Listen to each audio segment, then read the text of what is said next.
गुणातीतो अक्षरं ब्रह्म भगवान् पुरुषोत्तमः जनो जानन् इदं सत्यं मुच्यते भवबन्धनात्।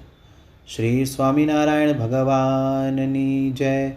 अक्षर पुरुषोत्तम महाराजनी जय। गुणातीतानंद स्वामी महाराजनी जय। भगतजी महाराजनी जय। शास्त्रीजी महाराजनी जय। योगीजी महाराजनी जय।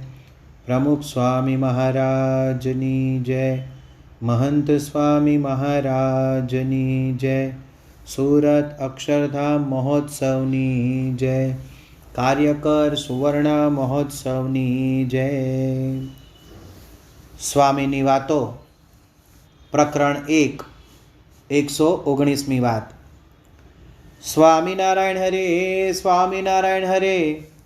મૂળ અક્ષર બ્રહ્મ ગુણાતીતાનંદ સ્વામીએ વાત કરી જે કોટી જન્મે કસર ટળવાની હોય તે આજ ટળી જાય ને બ્રહ્મરૂપ કરી મૂકે। જો ખરેખરા સાધુ મળે ને તે કહે તેમ કરે તો। એવી રીતે અક્ષર બ્રહ્મ ગુણાતીતાનંદ સ્વામીની પહેલા પ્રકરણની 119મી વાત તે થઈ। મૂળ અક્ષર બ્રહ્મ ગુણાતીતાનંદ સ્વામી આપણી કસર ટાળવાની વાત કરે છે, બ્રહ્મરૂપ થવાની વાત કરે છે અને તેનો ઉપાય પણ બતાવી દીધો કે ખરેખરા સાધુ મળી જાય ને તે પ્રમાણે કરીએ તો। કેટલાકને તો કસર શું છે એ જ ખબર નથી। કસર કોને કહેવાય? કસર એટલે માયા, અનાદિ અજ્ઞાન, અવિદ્યા, કારણ શરીર, વિષય વાસના, જન્મ મરણ। આ કારણ શરીર આંબલીના કચોકાની છાલ જેવું છે। આ છાલ કચોકા સાથે એ રીતે જોડાયેલી હોય છે કે કોઈ રીતે છૂટી ન પડે। જો તોડો તો કચોકો ભાંગે પણ છાલ છૂટી ન પડે। તેમ જીવ સાથે આ કારણ દેહ કસર ચોંટેલી છે, તે અનાદિની છે, ક્યારેય ટળે એવી નથી। ગુણાતીતાનંદ સ્વામીએ એમની એક વાતમાં કહ્યું છે કે વાસના અગ્નિમાં ન બળી, જઠરાગ્નિમાં ન બળી, વીજળીના અગ્નિમાં ન બળી, તે મહાપ્રલયકાળના અગ્નિમાં પણ ન બળી। એક સુદર્શન ચક્રમાં 10,000 સૂર્યનું તેજ છે। તે સુદર્શન ચક્રને જો માયાના અંધકારમાં મૂકીએ તો તે એક ટમટમિયું બની જાય એવી પ્રબળ છે આ વાસના। ભલ ભલાને ભૂલાવે અને ભૂલાવ્યા છે। ભરતજી સમગ્ર પૃથ્વીના રાજા હતા, ભગવાનના પુત્ર હતા। તેનો ત્યાગ કરીને વનમાં ગયા ભગવાન ભજવા, પણ ત્યાં મૃગના બચ્ચામાં આસક્તિ બંધાઈ ને તેમાં ચોંટી ગયા તો બીજો જન્મ મૃગનો આવ્યો, કારણ કસર રહી ગઈ। આવી કસર ટાળવાનો એક અદ્ભુત ઉપાય ગુણાતીતાનંદ સ્વામી બતાવે છે। માત્ર કસર ટળે નહીં પણ સાથે બ્રહ્મરૂપ પણ કરી મૂકે। દારૂ ગોળાનો મોટો ઢગલો હોય તેને બાળવા માટે એવા જ મોટા અગ્નિના જથ્થાની જરૂર ન પડે। માત્ર એક તણખો પડે તોય બધું બળીને ભસ્મ થઈ જાય। તેમ કરોડ જન્મની કસર સાચા સંતના માત્ર એક શબ્દથી ટળી જાય। એક જ દે ચિનગારી મહાનલ, એક જ દે ચિનગારી। ગુણાતીતાનંદ સ્વામીએ કહ્યું, બીજે જે કામ એક કલ્પે થાય છે તે અહીં એક દિવસમાં થાય છે, એટલે કે એક સેકન્ડમાં 1,00,000 વર્ષનું કામ થાય છે। સાચા સંતના સમાગમનો આ લાભ છે। સંત ઇબ્રાહીમે પણ કહ્યું કે ઓલિયા સાથે વિતાવેલી એક પળ એ 100 વર્ષની ઈશ્વરની બંદગી કરતાં પણ અધિક છે। હા, ખરેખરા સાધુ એટલે કે પરમ એકાંતિક સંત, ગુણાતીત સત્પુરુષની આ શક્તિ છે। મુંજોશુર લૂંટારો હતો, લોકોને તે રંજાડતો, પાપનો પર્વત કહેવાય। તેને ગુણાતીતાનંદ સ્વામીનો યોગ થયો, ભક્ત બની ગયો। એકવાર એક ભરવાડભાઈ સ્વામીને મળ્યા અને પૂછ્યું કે ઓલ્યા મુંજા શુરુના ગુરુ તમે? એટલે ગુણાતીતાનંદ સ્વામીએ હા પાડી તો દંડવત કરવા માંડ્યો કે સ્વામી તમે મને ન્યાલ કરી દીધો. એ મૂંઝો મારા વાડામાંથી રોજ બકરા ઉપાડી જતો. વાલિયો લૂંટારો નારદજીના સમાગમથી વાલ્મીકી ઋષિ બની ગયા. સોનાનો સંગ થવાથી કાચ એ પણ મહામૂલા મરકતમણી જેવું તેજ પ્રાપ્ત કરે છે, જ્યારે સત્પુરુષોની સાથે રહેવાથી મૂર્ખ પ્રવીણતા પ્રાપ્ત કરે છે. એક ઘડી આધી ઘડી તાકી પૂની આધ, તુલસી સંગત સંત કી કટે કોટી અપરાધ. મહારાજા સયાજીરાવ ગાયકવાડનો પુત્ર અવસાન પામ્યો. ખૂબ અશાંત થઈ ગયા. બોચાસણ આવ્યા. શાસ્ત્રીજી મહારાજની વાતો સાંભળી ત્યારે શાંતિ શાંતિ થઈ ગઈ. તીન તાપ કી ઝાલ ઝર્યો પ્રાણી કોઈ આવે, તાકુ શીતલ કરત તુરત દિલ દાહ મિટાવે. 1982માં અમેરિકામાં રહેતા હરિભક્ત જયંતિભાઈના દીકરાનું અવસાન થયું. તેમને ખૂબ જ અશાંતિ થઈ. પ્રમુખ સ્વામી મહારાજને ફોન કર્યો. સ્વામીશ્રીએ ફોન પર વાતો કરી તો અપાર શાંતિ થઈ ગઈ. જો ખરેખરા સાધુ મળે તો કામ થાય, પણ ક્યારે? તો ગુણાતીતાનંદ સ્વામી આ વાતમાં કહે છે, તે કહે તેમ કરે તો જેમ કોમની ડિગ્રી લેવી જ પડે, સાચા સાધુની આજ્ઞામાં વર્તવું પડે. એક ભાઈને ભૂત વશ થયેલો, તે કહે તે બધું કામ ભૂત કરે, પણ જ્યારે કામ પતી જાય ત્યારે ભૂત આ ભાઈની પાછળ પડે ને ખાવા દોડે. એટલે આ ભાઈ કંટાળ્યા. એક સાધુ મહાત્મા મળ્યા. તેમણે કહ્યું કે તું તારા આંગણામાં એક વાંસનો છોડ રોપી દે. જ્યારે ભૂત નવરો પડે ત્યારે કહેવાનું કે આના પર ચઢ ઉતર. સાધુએ કીધું એ પ્રમાણે કર્યું તો પેલા ભાઈને શાંતિ થઈ ગઈ.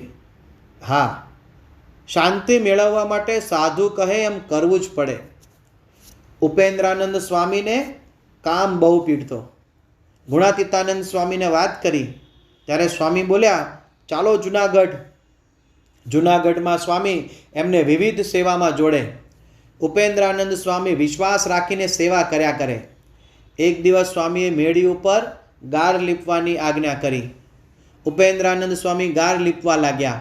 એટલામાં ત્યાંથી ગુણાતીતાનંદ સ્વામી નીકળ્યા. એક દ્રષ્ટિ કરી ને આંખમાંથી કામ ખેંચી લીધો, કસર ટાળી નાખી. બોચાસણમાં હીરાભાઈ મુખી માથા ભારે માણસ, દારૂ માંસ બધું જ ખપે, ગામમાં પણ બધાને રંજાડે. એકવાર શાસ્ત્રીજી મહારાજને જમવા માટે આમંત્રણ આપ્યું.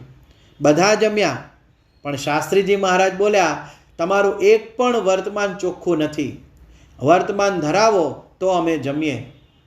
અને હીરાભાઈએ વર્તમાન ધારણ કર્યા. પછી સ્વામી જમ્યા ને હીરાભાઈ પરમ ભક્ત બની ગયા. પ્રમુખ સ્વામી મહારાજે આવી જ રીતે તળાજાના રીશુભાવાળાનું સરકારનું પરિવર્તન કરેલું. વચનામૃત ગરડા પ્રથમ 76માં શ્રીજી મહારાજ કહે છે, ગમે એવા વચનના ભીડામાં લઈએ અને એનું ગમતું મુકાવીએ, અમારા ગમતામાં રાખીએ તો પણ કોઈ રીતે દેહ પર્યંત મૂંઝાય નહીં, એવા હરિભક્ત ઉપર અમારે વગર કર્યું હેત થાય છે. જુનાગઢમાં યોગેશ્વરદાસ સ્વામી અને બાલમુકુંદ સ્વામી સાધુ થવા આવ્યા. સાધુ થયા પછી ગુણાતીતાનંદ સ્વામી એમને રોજ 1 કલાક બપોરે તડકામાં ઊભા રાખે. આવું 1 મહિનો કર્યું. બંને જરા પણ સંશય વિના આજ્ઞા પાળે. સ્વામીએ પૂછ્યું, તમને કંઈ પ્રશ્ન નથી થતો કે કેમ તડકામાં ઊભા રાખે છે? ત્યારે બેય બોલ્યા, અમે ઘરેથી નક્કી કરીને આવ્યા હતા કે સ્વામી કહે એમ જ કરવું. ગુણાતીતાનંદ સ્વામી વિશેષ રાજી થયા. સદગુરુ દેવાનંદ સ્વામીએ પણ આ વિચાર એમના એક કીર્તનમાં વહેતો મૂક્યો છે.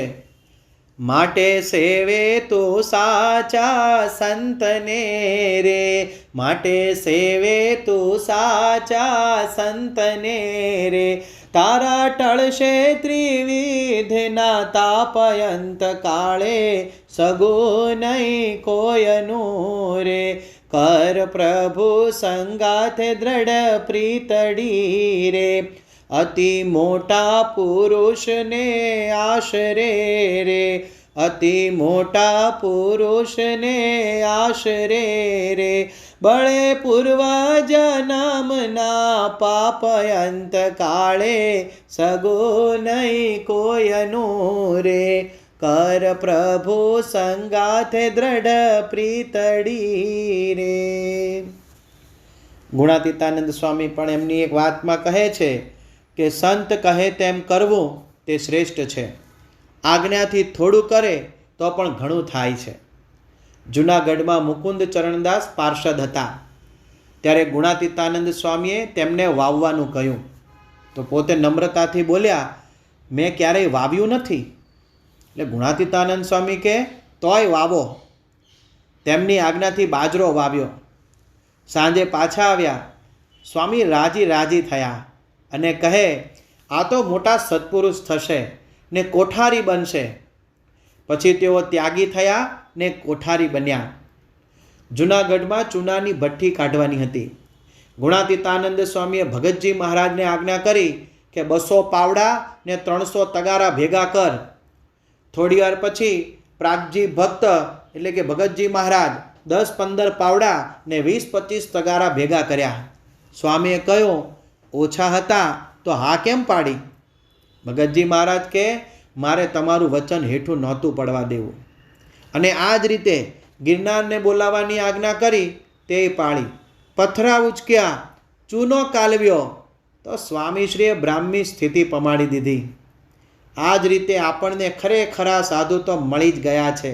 વર્તમાન કાળે પરમ પૂજ્ય મહંત સ્વામી મહારાજ એમના સાનિધ્યમાં આપણી કરોડ જન્મની કસર ટળી શકે એમ છે. એટલે આપણું 50% કાર્ય તો સિદ્ધ થઈ જ ગયું છે. બાકીનું 50% આપણા ભાગે બાકી રહે છે. એ છે એ કહે એમ કરવું તે. એટલે કસર ટાળવા એક જ ઉપાય છે, એમની આજ્ઞાનું પાલન કરવું. અમૃત મહોત્સવમાં હવાઈ ટાપુ પર હિન્દુ સંસ્કૃતિનું પ્રચાર પ્રસાર કરતા શિવાય સુબ્રમણ્યમ સ્વામી આવેલા. પોતે મૂળ વિદેશી છે, પરંતુ સાધુની દીક્ષા લીધી છે. તેમણે સભામાં બેઠેલા હરિભક્તોને એક જ સૂત્ર આપ્યું હતું, ઓબે યોર ગુરુ, ઓબે યોર ગુરુ, ઓબે યોર ગુરુ. એટલે ગુરુની આજ્ઞાનું પાલન કરો. આ જ એક સૂત્ર છે પ્રગતિનું. તો આવો આજના શુભ દિવસે મહારાજ સ્વામી, પરમ પૂજ્ય પ્રમુખ સ્વામી મહારાજ અને પરમ પૂજ્ય મહંત સ્વામી મહારાજના ચરણોમાં પ્રાર્થના કરીએ કે અમારે તો કોટી જન્મની કસર ટાળવી જ છે, બ્રહ્મરૂપ થવું છે. આપ અમને ખરેખરા સાધુ પ્રગટ સત્પુરુષ મળ્યા છો. હવે આપની આજ્ઞામાં અમારું જીવન સારધાર પાર ઉતરી જાય એ જ એવી સદબુદ્ધિ, બળ અને શક્તિ આપ આપો, એ જ આપના શ્રી ચરણોમાં પ્રાર્થના. શ્રી સ્વામિનારાયણ ભગવાનની જય. ગુણાતીતમ ગુરુમ પ્રાપ્ય બ્રહ્મરૂપમ નિજાત્મનઃ વિભાવ્ય દાસ ભાવેન સ્વામિનારાયણં ભજે. શ્રીહરિમ સાક્ષરમ સર્વદેવેશ્વરમ ભક્તિધર્માત્મજં દિવ્યરૂપમ પરમ શાંતિદમ મુક્તિદમ કામદમ કારણમ સ્વામિનારાયણં નીલકંઠં ભજે. શ્રીહરિમ.